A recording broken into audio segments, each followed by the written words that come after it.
So I want to thank you so much, Gideon, for joining us here.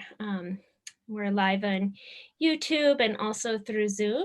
For anybody who is not familiar with Gideon Levy, he writes a weekly column as well as opinion pieces for the Israeli outlet Haaretz and is also on their editorial board. His articles often focus on Israel's systems of apartheid and occupation and how that plays out in Palestinian lives. Gideon has received numerous awards and has been described as a powerful liberal voice by New York Times columnist Thomas Friedman. Gideon, I wanted to start with your latest article in Haaretz. Because I want our viewers to get a sense of the Israeli mindset and how militarism and how Palestinian people are viewed in Israel. So if you could talk about what happened and what your article's about. It was a good example for me to show really, as you said, the whole story in a nutshell.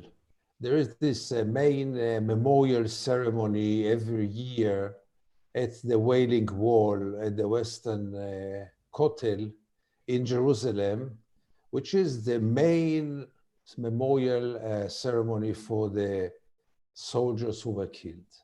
And there is always one officer who is the host of this ceremony.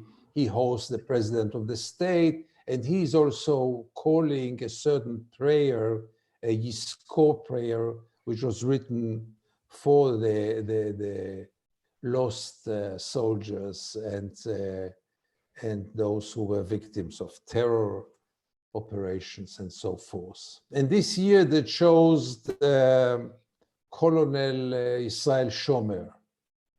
For most of the people in Israel, this name does not ring a bell, but for me it did, and I couldn't keep silent.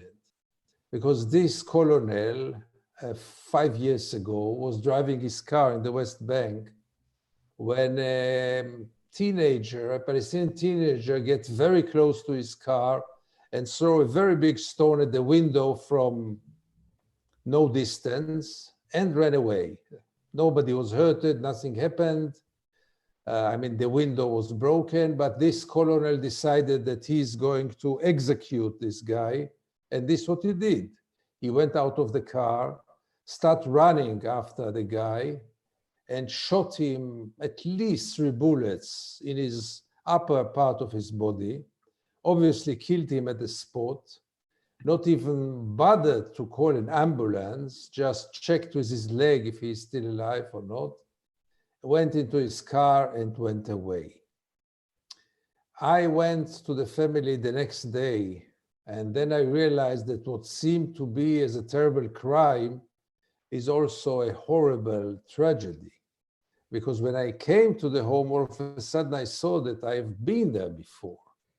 And yes, in the year of 2002, 2 children of this family, 2 brothers, one of 10 and one of 15, were also killed by the Israeli army because they were throwing stones. So 1 family, 3 children, 1 mourning father.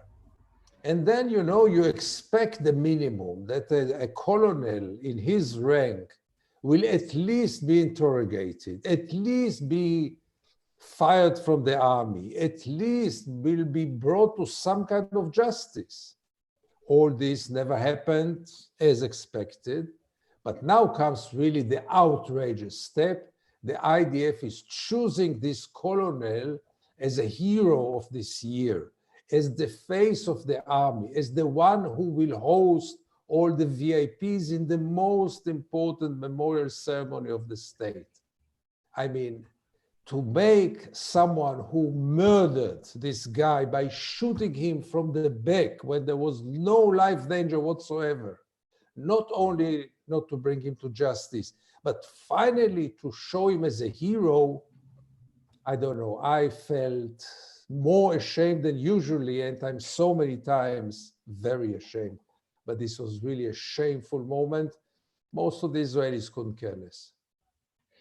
Now, I think that as I followed Israel's year of elections, that seemed to be a overarching theme for me, that what happens to the Palestinians or the issue of the occupation was not at all on the minds of Israelis. If you could talk about the year of election and how we ended up with this Bibi Benny government all of a sudden, then I know I certainly didn't expect. And including if you can talk about if the coronavirus crisis, what role that played in that. It's many, many things in one question. First of all, that's maybe the most important point, because those politicians will come and go and they are totally, totally meaningless and have really, in historical terms, none of those people have really any role. They will be forgotten because they leave nothing after them. But what is really a reason of concern is the situation of the Israeli society. I cannot recall one society in the world which lives in such denial. I mean, there is this huge elephant in our room, or may I say, in our backyard. And we think that if we don't talk about the elephant and we don't look at the elephant will disappear. But the elephant is there. And the way that Israeli society is turning its eyes away from the occupation. You know, for many years, it was the main issue, discussions every Friday night's dinner. The joke was that two Israelis have three opinions. Now, three Israelis hardly have an opinion at all because the occupation is totally off the table. And I can tell you, Ariel, that from all the options, that's the worst one. If all Israel would be pro-occupation, pro-apartheid, it would have been better than this situation of denying the fact that there is an occupation, denying the fact that there is a people who lives under those brutal realities, and denying the fact that we live in an apartheid state. This denial can enable the occupation to last forever. And then came those three campaigns, and maybe there will be a fourth one. And in all of them, everything was discussed. There was one issue which wasn't even touched, and this is obviously the occupation, the future of the Palestinian people, the future of the state of Israel, the profile, the moral profile of the state of Israel, and even its regime, because all those things are at stake now. But nobody talks about it. The media is the biggest collaborator with this process of denying and covering up. And that's very dangerous for any health of any society. If you could point to any of the factors that caused that change from it being a regular conversation to non-existent. I think it's everyone wants it. It's a wall-to-wall coalition in which the government is not interested that we will deal with the occupation, and the army is not interested, and the secret services, and the media is not interested, and the writer, and above all, the readers don't want to hear about it. So why would we bother them? So everyone don't want to hear. Look, you know, but I'm not sure all our viewers know that the occupation is half an hour away from my home. It's really my backyard, yeah? And half an hour away from my home, there is a brutal reality which takes place now over 50 years. Another half an hour from my home, I mean 1 hour from my home, there is the biggest cage in the world, namely Gaza. People are living there now for 14 years in a real cage, the biggest prison in the world. And even Gaza is not on the table, is off the discourse. can it be that we will live here our beautiful lives in Tel Aviv, and Tel Aviv offers a lot of luxuries and pleasant things and beautiful things and restaurants and beaches and everything? Is it normal that we will have our lives here, and 1 hour away from here, people will be put, 2 million people in a cage? I don't know. In my worst dreams, I didn't ever thought that we will get to this. I always thought there will be a discussion, and finally there will be a struggle, and finally there will be some change. But when there is no discussion and no struggle, I'm afraid this can become a permanent reality for many, many more years. Now, when the coronavirus was at its peak in Israel, it had just entered Gaza, and fingers crossed it doesn't get any worse in Gaza, because of course there's no test. There's very, very limited testing there, but they haven't seen hospitals be overwhelmed yet. But was there any discussion at the time about what would have been likely to happen, and concern, including concern that it reaches beyond the borders? Look, there was fear, but by very limited circles. Mainly the fear was that it will cross the border, as you say. Nobody really cares if it would kill thousands of people in Gaza. I mean, most of the Israelis couldn't care less. But here, the first time after 14 years that the siege had some kind of advantages, because the fact that Gaza is in siege played to its hands, because finally there is very, very little movement between Gaza and the world. And therefore, somehow it happened that Gaza did not suffer. I was really, really devastated from the thought if this will happen there, because they were at a peak. There were, I think, between 50 to 60 ventilators in Gaza to a population of over 2 million people, 60 ventilators. There were no checkups whatsoever. Gaza has almost only one reasonable hospital for 2 million people. Others are more clinics than hospitals. Medicines are lacking, and it could become a disaster.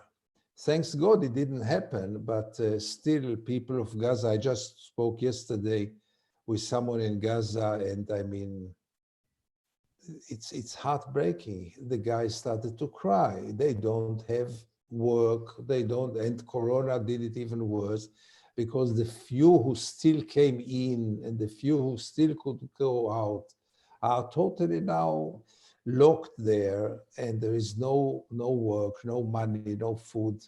I mean, the fact that we both talk now and Gaza is in its agony, I mean, it's really outrageous how little concern is about Gaza in the world and in Israel.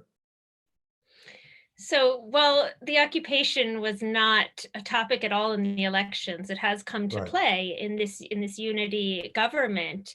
And we here in the U.S. are hearing a bit about Netanyahu's speech recently to an evangelical group, promising annexation by July. How realistic is that? And what role does the U.S. hold that much power? First of all, I mean, promises made by Netanyahu should be taken in a very, very limited way. But the fact is that the key is in Washington, not here.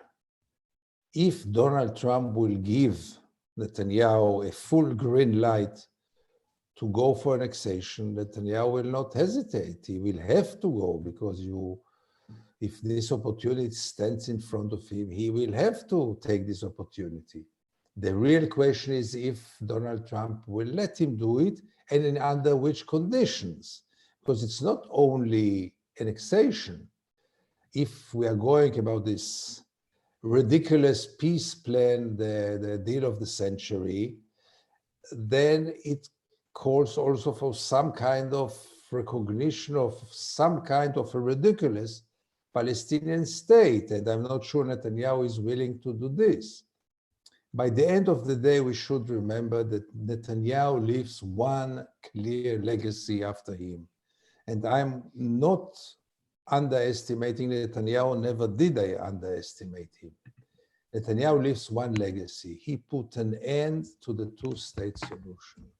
And we should get used, all of us, to the fact that even if we think that the two-state solution is the most reasonable, the most just, and was the most probable solution, this solution was totally destroyed and is not viable anymore.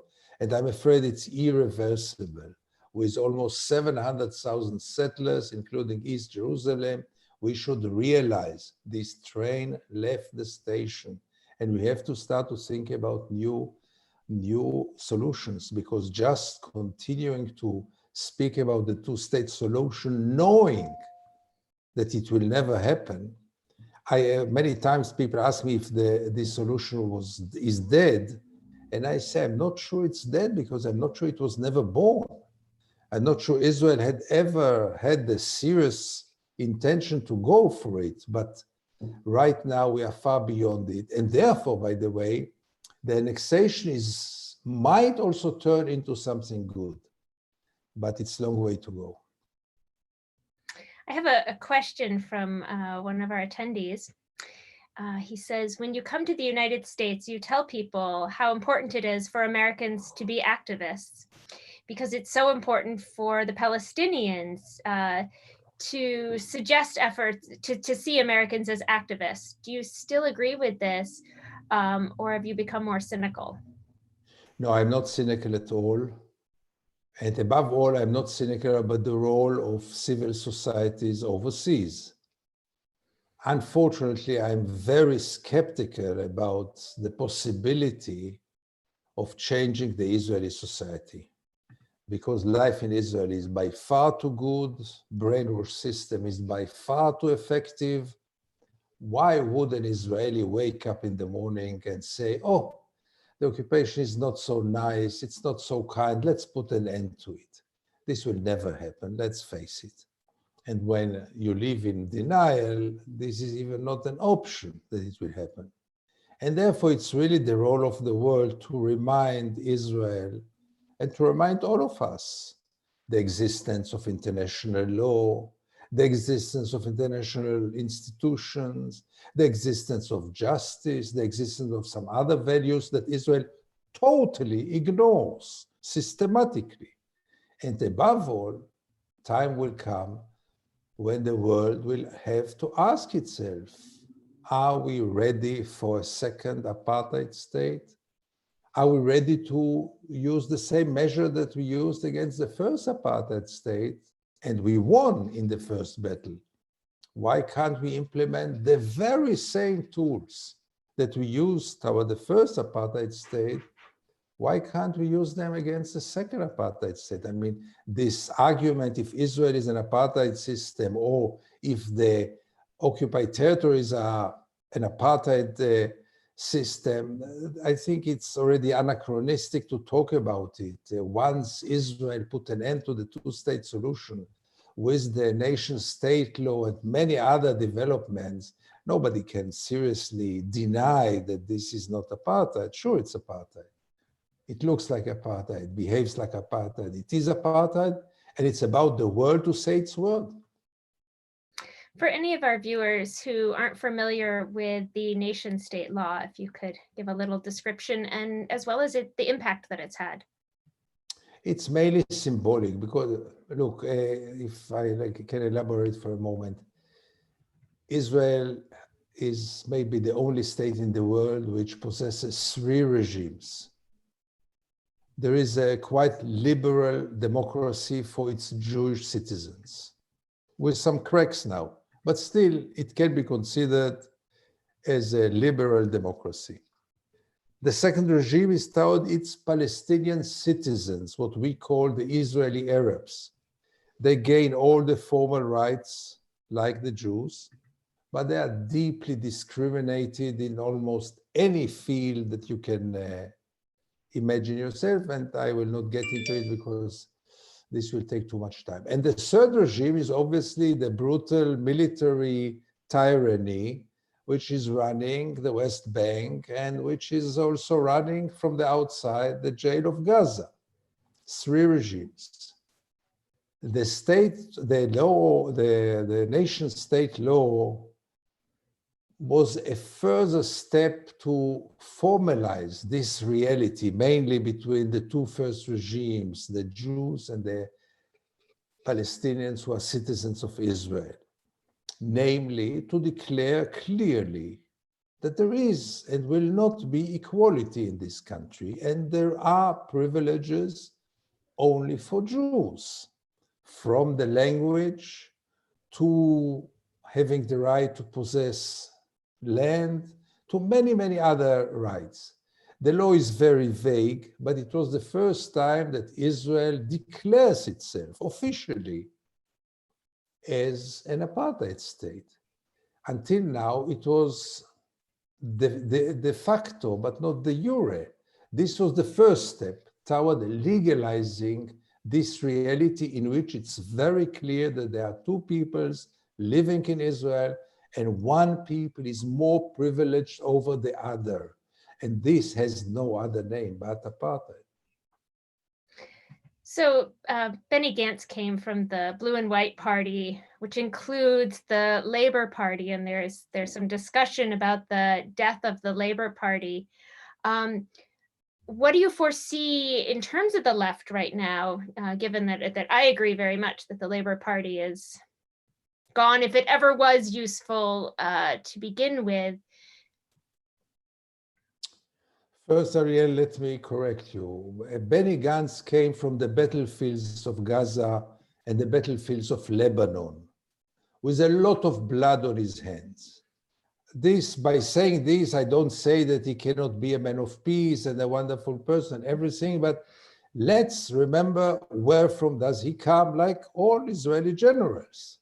They are coming from an occupying, brutal army. And they were raised up there, and their values are the values of this army, and their values and their political conception is based on their personal experience serving decades in this army. Some of them were more brutal, some others were less brutal. None of them can be considered as left or as a liberal doing what the army is doing. But let's say he saw the light, he came out of the army, and there were some generals, by the way, who really came out of the army and became real men of peace. I'm not sure Benny Gantz is one of them. Maybe he needs a war crimes tribunal first. Absolutely, like most of the Israeli generals need, and like Israel needs. But that's another issue, obviously. In any case, Benny Gantz was a hope for a moment, like many hopes from before, but it's not about this person or the other person. We have to realize that the Zionist left in Israel lost its way. We have the right-wingers who know very clearly what they want, and we have the Zionist leftists who are the founding fathers of this country, yeah? Who are responsible for more settlements than Benjamin Netanyahu. But this Zionist left wants everything. They want to eat the cake and to leave it complete. They want to continue the occupation, but to do it in a human way and liberal way. They want a Jewish state, but in the same time, it should be also a democratic state. They never made the choice, and they reach now a point in which they have nothing to offer. So by the end of the day, if you lose any way of alternative, any alternative thinking, what's the difference between Benny Gantz and Netanyahu? What's the difference between Blue and White and Likud? You, with the most sophisticated microscope, you will hardly find any differences. And therefore, Israel is today almost a society of one party. For sure, it is a society of one thought. And therefore, Benny Gantz has nothing to offer, and Labour has nothing to offer, and Yair Lapid has nothing to offer. It's all hollow. And until there will be a real alternative, which, by the way, must be Jewish Arab, it cannot be Jewish. I mean, this Jewish politics in which Arabs are excluded, which is the case with Blue and White, for example, which is the case with Labour. I mean, there are no Arabs, no representation, no presence at all. So until this will change, you will see they will change from one promise to the other promise. The next general is already preparing himself to become the next hope, but it will all end up in the same way. So while we know, of course, the positions of the Trump administration on annexation and so much more, and though we are seeing some movement in the US, in US Congress, we've seen some movement. On the other hand, we've seen when Netanyahu announced annexation, we saw many governments in Europe speak up. How effective do you think those European governments are in exerting pressure? I know, as you said before, and I very much agree, that so much lies in the US, and that's why it's so important for Americans to be out in the streets and be engaging in boycott, divestment, and sanction. But what about the European governments? First of all, Europe is not anymore one entity. You have the East Europeans who are, most of their governments are right-wing, some of them really fascist, and they would support any annexation and any continuance of the occupation. But if we talk about the old Europe, as it's called, the Western Europe, all governments with good intentions, but time of condemnations and time of declarations is over. If it will be only talkings, Israel learned throughout the years that it can just ignore those condemnations. They are totally meaningless. If this will not be preceded by real actions, then Israel can run for annexation without any hesitation, because, okay, so the EU will publish very harsh message, and then what? And then everything will continue. If Europe wants to real influence, it should turn into deeds. Europe knew very well how to deal with Crimea, which is much a younger occupation. Europe knew very well how to deal with South Africa, and Europe is totally paralyzed when it comes to Israel. So as a last question before we let you go, I wanted to ask about what annexation means as compared to the situation as it is. It's been a couple of years since I was allowed to come there, but I know when I saw the West Bank, in so many ways, you know, the settlements are humongous and it really feels cemented. What does it mean, annexation, as compared to what Palestinians refer to as creeping annexation, the current status quo? Look, Ariel, you've been there and you know it as good as I do. The annexation started many years ago. There is no green line anymore. It is one state with, as I said before, different regimes to different groups of the population.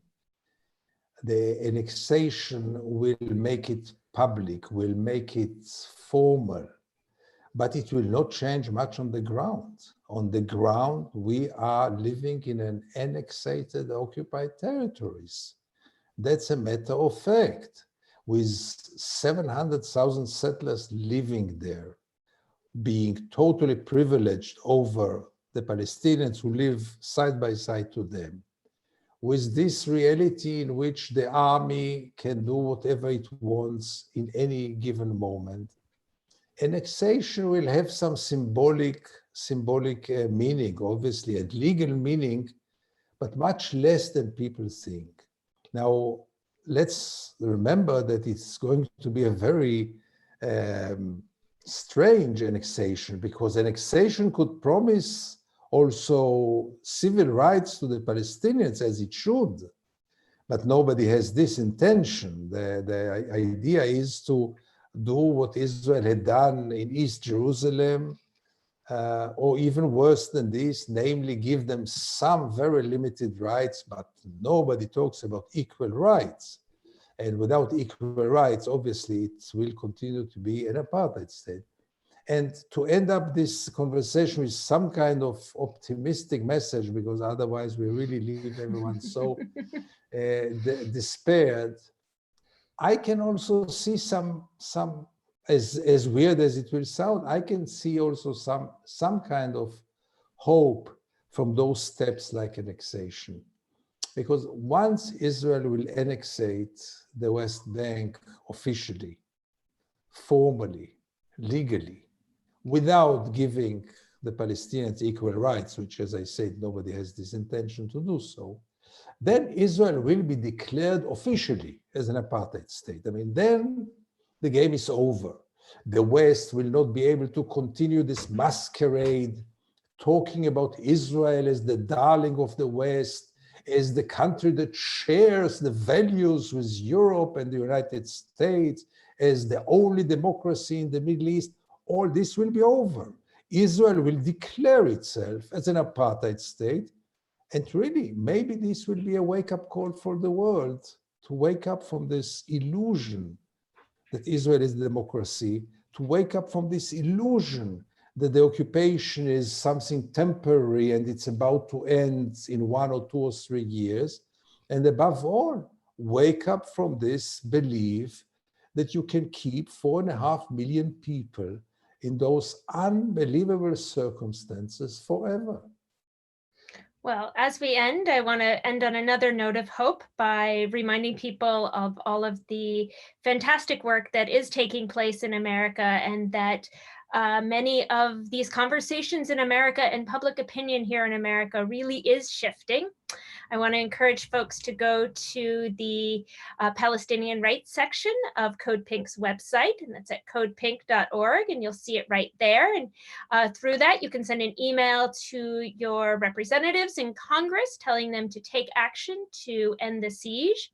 And I just want to give a shout out to some of the other fantastic groups working on this issue, from young Jews like If Not Now, who I'm proud to say that my daughter follows a bit, and because we're seeing this change, and Jewish Voice for Peace, of course, which is doing incredible work, American Muslims for Palestine, US Campaign for Palestinian Rights. And so, you know, as you tell us, Gideon, often to be activists here in the US, I want to remind folks that while we're at home and as we move forward in this, take action as well. And I'd like to thank you so much for joining us. And thank you for all your incredible work and fantastic writing. Thank you so much. Thank you for this opportunity. And I must just add that really a lot of our little hope is really in your country. When I come to the campuses, when I see the young people, when I see even the Jewish new generation, at least part of them, who are not ready to buy anymore all the lies that Israel and the Jewish lobby is selling them, and is really asking questions and asking themselves, are we ready to continue to finance it? Are we ready to continue to support it automatically and blindly? Why? So you are really a source of hope, really, for people like me, for sure. So keep up your great work. Thank you so much.